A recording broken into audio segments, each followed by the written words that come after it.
নমস্কার বন্ধুরা, welcome back to my channel G mathematics Pathsala YouTube চ্যানেলে তোমাদের সবাইকে স্বাগত জানাই। আর ভোটের আগে একটা বড় বিজ্ঞপ্তি কিন্তু প্রকাশ হয়ে গেছে, যেটা ফর্ম যদি তোমরা ফিল আপ না করো তাহলে তোমাদের লস হয়ে যাবে। তো এই ফর্ম ফিল আপ করতে কিন্তু তোমরা কেউ ভুলো না, কারণ এটা কিন্তু পার্মানেন্ট একদম সেন্ট্রালের তরফ থেকে দেওয়া বিজ্ঞপ্তি, পার্মানেন্ট সরকারি চাকরি যেটা তোমরা দেখতে পাচ্ছ, যেটাতে কোনো রকম ইন্টারভিউ নেওয়া হচ্ছে না, সিঙ্গেল এক্সামের উপরেই কিন্তু একদম পার্মানেন্টভাবে চাকরিটা দেওয়া হবে।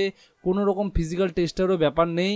অল ইন্ডিয়া ফ্রেশার্সদের জন্য কিন্তু এটা কিন্তু আবেদন করতে পারবে। ঠিক আছে, আজকে যেই আমরা আলোচনা করতে চলেছি, যেই বিজ্ঞপ্তিটা প্রকাশ হয়েছে প্রপার একদম সাইট থেকে কিন্তু আমরা সব আলোচনাটা করব। যেটা দেখতে পাচ্ছ, ফর্ম ফিল আপ কিন্তু অলরেডি শুরু হয়ে গেছে। লাস্ট ডেট দেওয়া হয়েছে 27 তারিখ।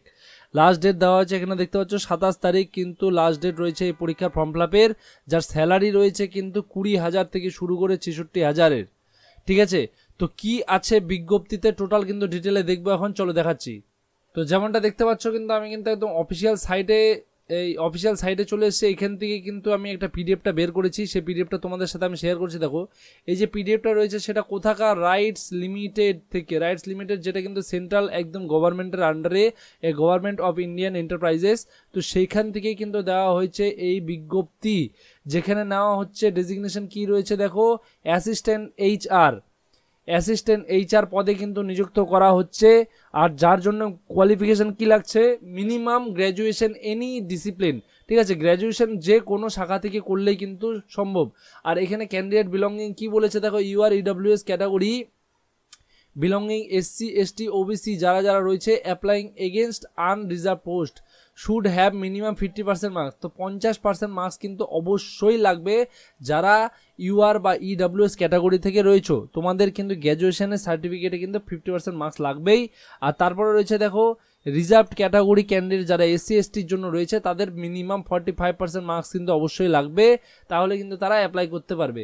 তো মিনিমাম কোয়ালিফিকেশন কি, গ্র্যাজুয়েশন করলে কিন্তু হয়ে যাবে। এবার সিলেকশনের প্রসেস কি রয়েছে, একদম রিটেন টেস্ট। আমি প্রথমে বললাম রিটেন টেস্ট ছাড়া কিচ্ছু নেই, শুধু রিটেন টেস্টের উপরে কিন্তু এই বিজ্ঞপ্তিতে একদম আবেদন করে তারপরে রিটেন টেস্ট করলে কিন্তু তোমাদের পরীক্ষায় ভালো নাম্বারের উপরে ডিপেন্ড করে কিন্তু তোমাদের চাকরিটা দেওয়া হবে।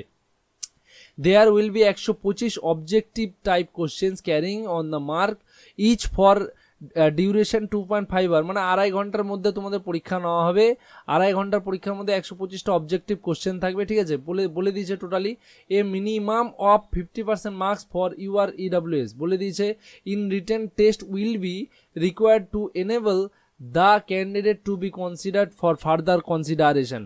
মানে 50% মার্কস কিন্তু তোমাদের রিটেন এক্সামে অবশ্যই মানে ভ্যালু করতেই হবে তোমাদেরকে। ঠিক আছে, তারপরে থাকবে কি ডকুমেন্ট স্ক্রুটনি। তো তোমাদের যা যা ডকুমেন্ট রয়েছে সেগুলো কিন্তু তোমাদের চেক করা হবে ঠিক করে। তার উপরে কিন্তু তোমাদের 50% মার্কস লাগছেই। যারা এসসি এসটি আছে তাদের জন্য 45% মার্কস লাগছে। তারপর কিন্তু তোমাদের ডকুমেন্ট স্ক্রুটনি করা হবে, তারপরেই কিন্তু নিয়ে নেওয়া হবে একদম চাকরির জন্য। The weightage distribution of various parameters of the selection shall be as under. Written test কত, 100%। তো টোটালটা 100% রিটেন টেস্টের উপরে কিন্তু হবে। রিল্যাক্সেশন আর কনসেশন কি বলেছে দেখো, reservation relaxation concession to EWS SC ST OBC NCL PWD ex serviceman যারা রয়েছে তাদের জন্য would be provided against reserve post where applicable as per government rule. তো গভর্নমেন্ট রুল অনুযায়ী আমরা জানি এসসিদের জন্য থাকে কত বছর, 5 বছর, এসসি এসটিদের জন্য, ওবিসিদের জন্য 3 বছর। তো সেরকমই পাবে। এইখানে লেখাই রয়েছে দেখো, এসসি এসটিদের জন্য 5 বছর আর ওবিসিদের জন্য 3 বছর। ঠিক আছে, এইখানে টোটাল যে বয়সের সীমা কত বছর থেকে কত বছর অবধি তোমরা দিতে পারবে, এজ লিমিটটা কত হবে পিডব্লিউবিডি থেকে তরফ থেকে এখানে টোটালটা কিন্তু বলা হয়েছে। ঠিক আছে, পিডব্লিউডি বা ডিসেবিলিটি যারা রয়েছে তাদের জন্য 10 বছরের কিন্তু রিল্যাক্সেশন ছাড় দেওয়া হচ্ছে। এখানে ফাংশনাল ক্লাসিফিকেশনে কি কি রয়েছে দেখো, কোড অর্থোপেডিক্যালি হ্যান্ডিক্যাপ যারা যারা মানে ফিজিক্যাল রিকোয়ারমেন্টের জন্য থাকবে তাদের জন্য। তো এটা তোমাদেরকে আমি বলছি না, তোমরা কিন্তু ডিটেলে বের করে নিতে পারবে। আমি দেখিয়ে দেবো কেমন করে এই তোমাদের পিডিএফটা বের করতে হয়, সেটাও আমি বলে দেবো। ঠিক আছে, এখন দেখে নেবো ভ্যাকেন্সি নাম্বার যেটা রয়েছে। যেই পোস্টটা তোমাদের রয়েছে সেটা হচ্ছে অ্যাসিস্ট্যান্ট এইচআর। তো সেটার পে স্কেল কত রয়েছে দেখো, 20,000 থেকে শুরু হচ্ছে। তো তোমাদের স্যালারি 20,000 থেকে শুরু করে 66,000 অবধি যাবে। বোঝা গেল? তো স্যালারি পিরিয়ডটা কিন্তু বেশ ভালো রয়েছে। আর এখানে যারা ক্যাটাগরিতে ফর্ম ফিল আপ করবে তাদের জন্য জেনারেল আর ওবিসি ক্যান্ডিডেটদের জন্য 300 টাকা লাগছে ফর্ম ফিল আপের জন্য, আর ইডাব্লিউএস এসসি এসটি পিডাব্লিউডি ক্যান্ডিডেটদের জন্য মাত্র 100 টাকা লাগছে, মাত্র 100 টাকা লাগছে। এবার আসবো আমরা ধীরে ধীরে যে ফর্মটা ফিল আপ করবো কীভাবে বা ডেট কী রয়েছে বা কোথায় পরীক্ষাটা হবে। সিলেকশন এখানে বলা হয়েছে সিলেকশন রাউন্ড রিটেন টেস্টটা কী বলছে 14 ডিফারেন্ট লোকেশনস অ্যাক্রস ইন্ডিয়া, তো ভারতবর্ষের প্রায় 14টা আলাদা আলাদা জায়গা মানে আলাদা আলাদা ভেন্যুতে ডেট হিসাবে কিন্তু পরীক্ষা নেওয়া হবে, সেই ডেটও আলোচনা করে দেওয়া হবে। এখানে সিরিয়াল নাম্বারে দেখো সিটিগুলো কী দিয়েছে, দেখো দিল্লিতে, কলকাতা, ব্যাঙ্গালোর, মুম্বাই, হায়দ্রাবাদ, গুয়াহাটি, লখনৌ, চেন্নাই, ভুবনেশ্বর, ভিলাই, আহমেদাবাদ, রাঁচি, পাটনা, ত্রিভান্দ্রম। তো আমাদের যারা ওয়েস্ট বেঙ্গল আছে তারা কিন্তু কলকাতার কিন্তু অপশানটাও কিন্তু পেয়ে যাচ্ছ, তোমরা কিন্তু কলকাতায় গিয়ে এক্সামটা দিয়ে দিতে পারো, কোনো রকম সমস্যা হওয়ার কিন্তু কথা নয়, ঠিক আছে। এবার সিলেবাস কি কি আছে দেখো, রিটেন টেস্টের সিলেবাস হয়েছে টেস্ট অফ ইংলিশ, যেখানে প্রায় 40টা কোশ্চেন থাকবে, ক্লোজ টেস্ট, রিডিং কম্প্রেনশন আর spotting errors, sentence improvement, sentence correction, para jumbles, fill in the blanks আর প্যারা সেন্টেন্স কমপ্লিশন। তো এইবার এখানে থাকবে ডাটা অ্যানালাইজ অ্যান্ড ইন্টারপ্রিটেশন, ঠিক আছে। এটার উপরে থাকবে number series, data interpretation, simplification, quadratic equation, data sufficiency. তো তোমরা কিন্তু এখানে তোমাদের কি কি রয়েছে এই অঙ্কের মধ্যে, average, profit and loss, ratio, proportion, work time, energy, time and distance, probability. তো তোমরা কিন্তু টোটাল সিলেবাসটা কিন্তু এখানে পেয়ে যাবে। আর তারপরে কি থাকবে, এখানে গেল 40 চলো, এখানে 40 হলো, বাদ বাকি থাকলো 45। আর 45-এর মধ্যে কী কী থাকছে দেখো, test of reasoning and general awareness, তার মধ্যে কী কী আছে, পাজেল আছে, সিটিং অ্যারেঞ্জমেন্ট আছে, সিলোলিজম আছে, ইনপুট আউটপুট আছে, ডেটা সাফিয়েন্সি আছে, ব্লাড রিলেশন আছে, অর্ডার অ্যান্ড র্যাঙ্কিং আছে, আলফা নিউমেরিক্যাল সিরিজ রয়েছে, distance and direction, verbal reasoning, general awareness. তো এইগুলো থাকলো তোমাদের টোটাল সিলেবাস। এবার বিষয় হচ্ছে হাউ টু অ্যাপ্লাই, কীভাবে আমরা অ্যাপ্লাইটা করব।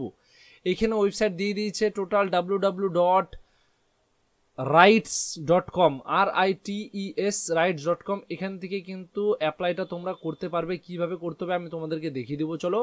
আর তার আগে তোমাদেরকে বলে দিই, এটা লাস্ট ডেট হচ্ছে, আমি একটু আগে বললাম লাস্ট ডেট কত তারিখ রয়েছে, লাস্ট ডেট কিন্তু রয়েছে 27 তারিখ অবধি, ঠিক আছে। এখানে দেখতে পাচ্ছ এখানে কতগুলো রয়েছে সেটাও বলে দিই। ভ্যাকান্সি রয়েছে টোটাল 15টা রয়েছে, আর এজ লিমিট 30 দেওয়া রয়েছে। ম্যাক্সিমাম 30-এর মধ্যে যারা যারা আছো তাদের কিন্তু অ্যাপ্লাই করতে পারো। আর যারা বললাম যারা এসসি এসটি রয়েছে তাদের জন্য 5 বছর এক্সট্রা পাবে, আর যারা নর্মাল জেনারেলে রয়েছে তাদের যারা নর্মাল জেনারেল আর ওবিসিতে রয়েছে তাদের জন্য 3 বছর এক্সট্রা পাবে, ঠিক আছে। 15টা টোটাল ভ্যাকান্সি রয়েছে অল ইন্ডিয়া থেকে, যেখান থেকে ইচ্ছা তোমরা কিন্তু ফর্ম ফিল আপ করতে পারো। আর তার লাস্ট ডেট রয়েছে 27 তারিখ। চলো এবার দেখিয়ে দিচ্ছি যে এই পিডিএফটা তোমরা কোথা থেকে বের করবে। আমি সাইটটা খুলে নিচ্ছি, www. বললাম এই যে সাইটটা দেখতে পাচ্ছ rights.com। তো এইটাই হচ্ছে মেন। এই rights.com-এ আসার পরে তোমাদের এই কেরিয়ার যে অপশানটা রয়েছে, কেরিয়ার অপশানে এখানে যদি তোমরা টাচ করো দেখবে এখানে লেখা আছে ভ্যাকেন্সিস। তো ভ্যাকেন্সিসে চলে আসলে তোমরা এখানে দেখে নিতে পারবে, নিচে নামবে থোড়া একটু নিচে নামলে এখানে দেখতে পারবে এখানে এইচআর দেওয়া থাকবে। কোনটা থাকবে এইচআরের জন্য, ম্যানেজার বা এইচআর, অ্যাসিস্ট্যান্ট এইচআর থাকবে। এই যে দেখতে পাচ্ছ রিক্রুটমেন্ট অ্যাসিস্ট্যান্ট এইচআর। আর এখানে ডেটটা দেখে নাও RG726, এটা হচ্ছে নাম্বারটা, ঠিক আছে। এটা দিয়ে কিন্তু হবে। এখানে যে ভিউ অপশানটা আছে, ভিউটা করলেই কিন্তু তোমরা একদম এই পিডিএফ ফাইলে চলে যাবে, ঠিক আছে। আর এখানে এবার আমরা দেখে নেবো যে কীভাবে ফর্মটা ফিল আপ করতে হবে। কেরিয়ারসে যাবে, এখানে দেখবে অনলাইন রেজিস্ট্রেশন লেখা আছে, এখানে যাবে, যাওয়ার পরে দেখবে তোমাদের সামনে এরকম একটা ইন্টারফেস খুলে যাবে। ইন্টারফেস খোলা মাত্র ভ্যাকেন্সি নাম্বারটা দেবে। এখানে দেখো আমরা 07 দেখেছিলাম, তো 07 অনুযায়ী এখানে দেখতে পাচ্ছি এই যে অ্যাসিস্ট্যান্ট এইচআর। তো এটা ক্লিক করে দেবে। এটা ক্লিক করার পরে পোস্ট অ্যাপ্লাইড ফর, তো এখানে এই যে আবার এই নাম্বারটা দিয়ে দেবে RG0726, অটোমেটিক নিয়ে নেবে। ভ্যাকান্সি টাইপ রেগুলারই থাকবে। নেম অফ অ্যাপ্লিকেন্ট, এখানে তুমি নিজের নামটা লিখবে, নেম অফ অ্যাপ্লিকেন্টে নিজের নাম দিয়ে দেবে সুন্দর করে। তারপরে ফাদার অ্যান্ড হাজব্যান্ড নেম, তোমার বাবা বা যদি তোমরা বিবাহিত থাকো, তোমাদের যদি হাজব্যান্ড থাকে হাজব্যান্ডের নাম দিতে হবে অ্যাজ লিগাল গার্জিয়ান, অথবা বাবার নাম দিয়ে কিন্তু তোমরা ফর্মটা ফিল আপ করতে পারো। জেন্ডারে নিজেদের জেন্ডার দিয়ে দেবে। ম্যারিটাল স্ট্যাটাস যদি ম্যারিড হও তাহলে ম্যারিড দিয়ে দেবে, সিঙ্গেল থাকলে সিঙ্গেল, ঠিক আছে, এটা দিয়ে দিতে হবে। অ্যাপ্লাইং এগেনস্ট ক্যাটাগরি বলেছে, এখানে জেনারেল আছো, এসসি আছো, ওবিসি আছো, কি আছো সব এখানে কিন্তু তোমাদেরকে ডিটেলে আলোচনা করতে হবে। Date of birth, mobile number, email, এগুলো কিন্তু সবই তোমরা ভালো মতো জানো কীভাবে করতে হয়। ইমেল, কনফার্ম ইমেল আবার 2বার দিতে হবে। Have you appeared before rights recruitment process, তোমরা কি এর আগে করেছো?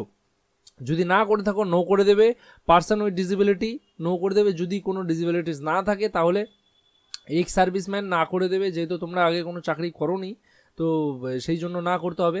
আর এখানে ইন্টারিয়র মিলিটারি সার্ভিস যদি তোমরা ইউজ করো, ইয়েস করলে কিন্তু তোমাদেরকে এখানে একটা ফিল আপ করতে হবে, তার মানে তোমাদের দরকার নেই, তোমরা নো করে চলে যাবে। Have you domicile of JK এটাও নো করে দেবে, এটাও তোমাদের দরকার নেই। Are you defence service personnel disabilities operation এটাও নো করে দেবে, এগুলোরও তোমাদের দরকার কিন্তু নেই। আর ইউ রাইটস এমপ্লয়ি সেটাও নো করে দেবে। তো প্রত্যেকটা যেগুলো নো আছে তোমাদেরকে এগুলো কোনো হাত দেওয়ার দরকারই নেই, এগুলো নোই থাকবে। বলেছে how you came to know about advertisement, এখানে সিলেক্ট করে তোমরা কিন্তু নিউজ পেপার অথবা সোশ্যাল মিডিয়া থেকে করে দিতে পারো, ডাইরেক্ট সোশ্যাল মিডিয়া করে দিতে পারো, তাহলে কিন্তু হয়ে যাবে আশা করছি। ঠিক আছে, এখানে সাবমিট করার পরে তোমাদের সামনে কিন্তু বড় করে পেজ খুলে যাবে, যেখানে তোমরা ফর্মটা ফিল আপ করতে পারবে। যদি কোনো রকম সমস্যা হয় আমাকে কিন্তু কমেন্টে জানাবে, আমি ফর্ম ফিল আপ নিয়ে একটা টোটাল ভিডিও কিন্তু বানিয়ে দেবো। তো আশা করছি তোমরা কিন্তু বুঝতে পেরেছো, কোনো রকম সমস্যা হওয়ার কিন্তু কথা নাই। এই চাকরিটা কিন্তু তোমরা মিস করবে না, এখানে কিন্তু বলে দিচ্ছি শুধু ইন্টারভিউ নেই, শুধুমাত্র এক্সাম দিলেই কিন্তু পরীক্ষায় কিন্তু পাস হয়ে গেলে চাকরিটা পেয়ে যাবে। ঠিক আছে, আর কেমন লাগছে ভিডিওটা আমাকে অবশ্যই জানাবে, আর কোথার থেকে তোমরা দেখছো, কোন স্টেট থেকে দেখছো আমাকে কমেন্টে কিন্তু অবশ্যই জানাবে। ঠিক আছে, চলো, থ্যাংক ইউ।